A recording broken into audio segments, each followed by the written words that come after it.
Hello, everybody. Welcome to Ageless Rock, a channel for megalithic fans with megalithic perceptions because we wear megalithic lens.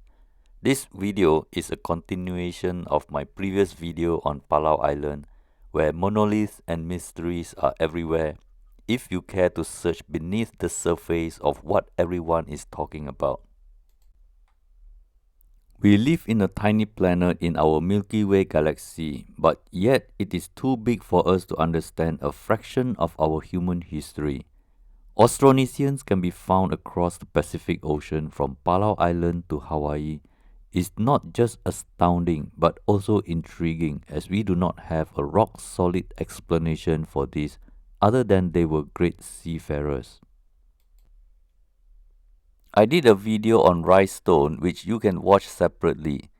Yap Island is about 450 kilometers northeast of Palau. It is believed that the Rai Stone money comes from Palau because limestone is not native to Yap Island. But no one actually saw and documented Yapis quarried from Palau and sailed them away to Yap Island on a dinghy canoe about 500 years ago. The discovery of Rai stone in Palau and Yap Islands only concludes the supply of circular stones to Yap Island were from Palau Island.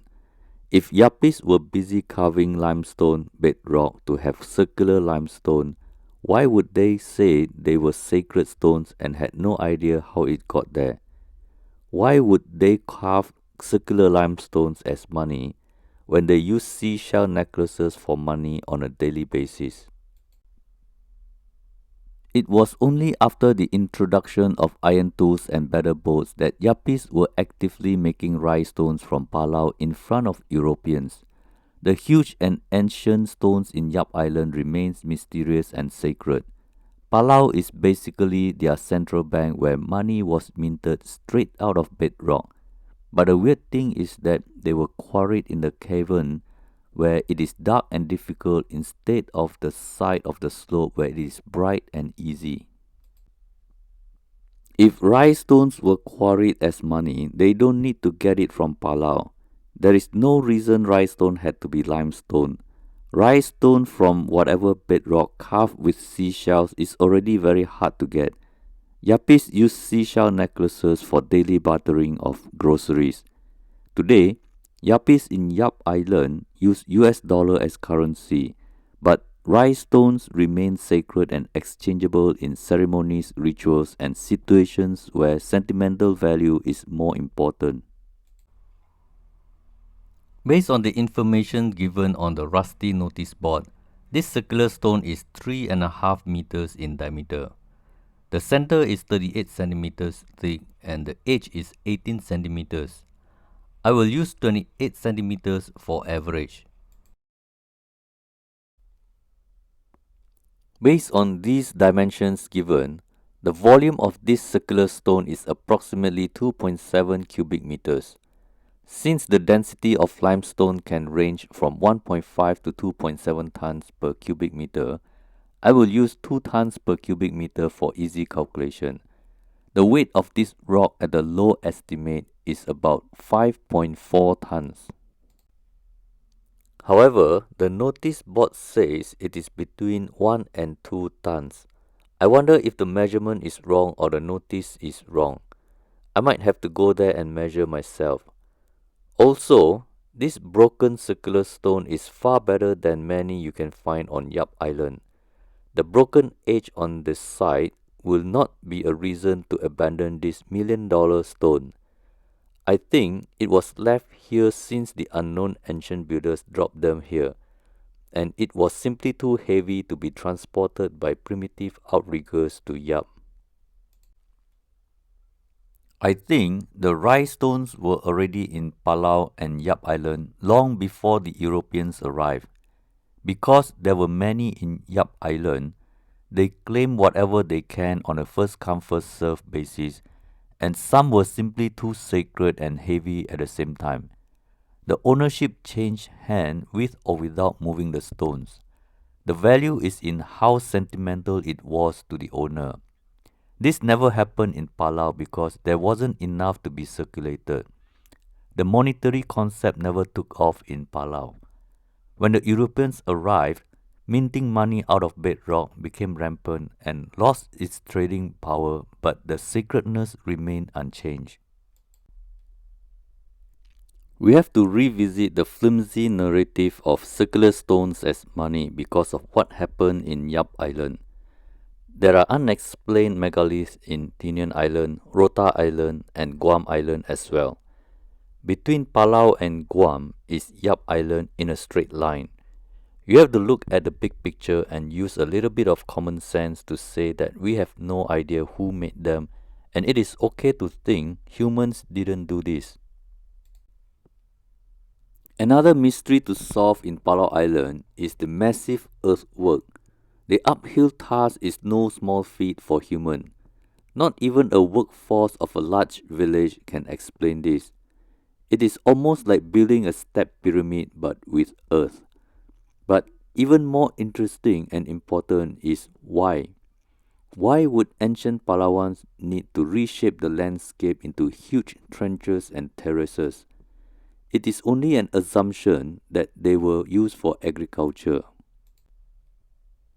There is no reason for local inhabitants to reshape the land as they didn't industrialize their agriculture. They certainly can plant sufficiently without flattening a surface, and they certainly don't need a pyramid on the top. The Palawans were very much gathering fruits, whatever Mother Nature has to offer, when the Europeans arrived. No Europeans documented they saw natives making use of these terraces. These terraces are so massive that their existence could not have escaped history, written or verbal. The locals say these are steps for the gods to go to heaven, but that is now considered legends. At this point, I am inclined to believe that they saw UFOs landed here and aliens were walking up and down these terraces doing things we will never understand. Earthwork Terrace at Old Balang is believed to be anywhere between 1000 and 2200 years old. The locals speak of terraces being stairways to the upper world. Oral traditions handed down say gods came down to the lower world descending from high peaks, which I assume are the top of the mound which we now call green pyramids.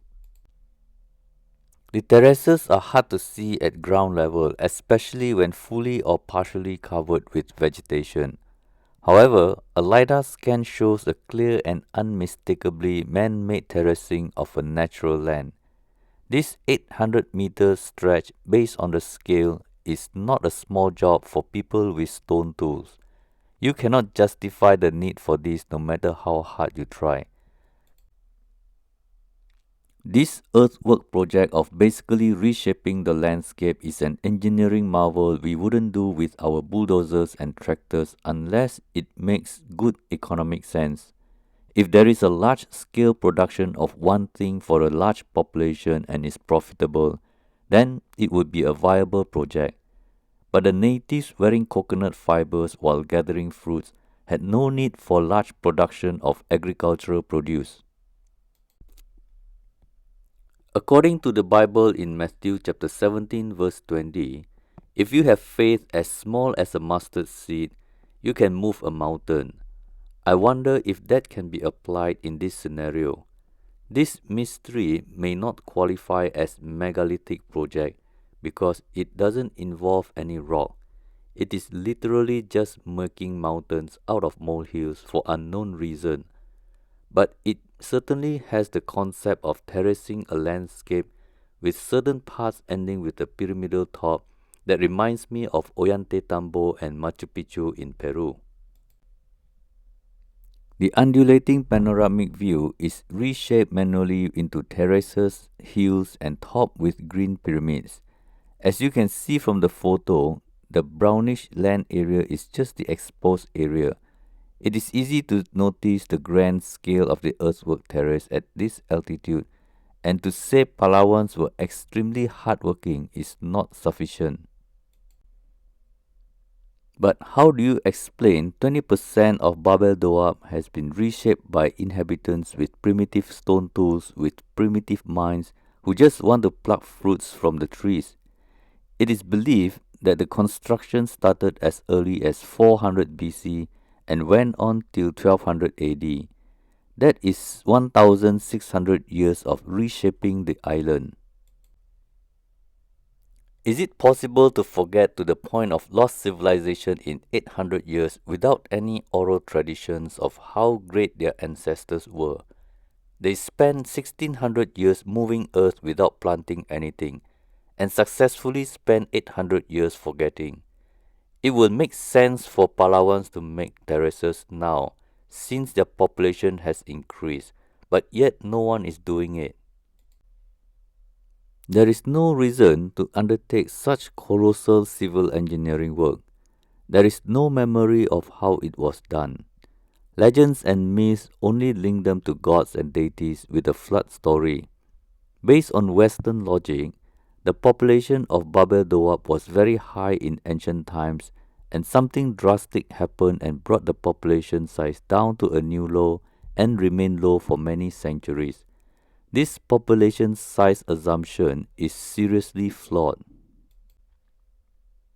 Today, Palawans are educated based on Western academic system where myths and legends are nonsense. So it is not surprised that 7 out of 10 will tell you the mysterious earthwork was done by their ancient ancestors, possibly for agriculture.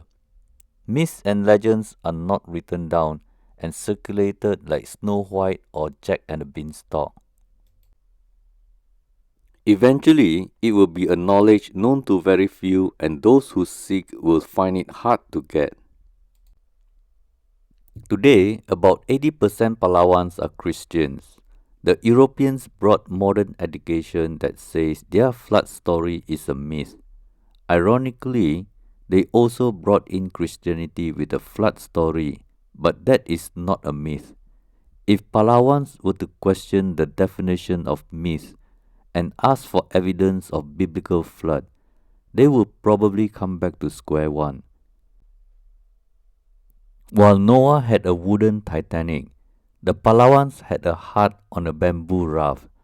Even their life-saving floating device is disproportionately small for island reshaping minds. Well, that's all for today. I hope you enjoyed this short presentation on Palau Island. See you in the next video and have a wonderful day. This is Bernie Ong signing out. Ma Uriu.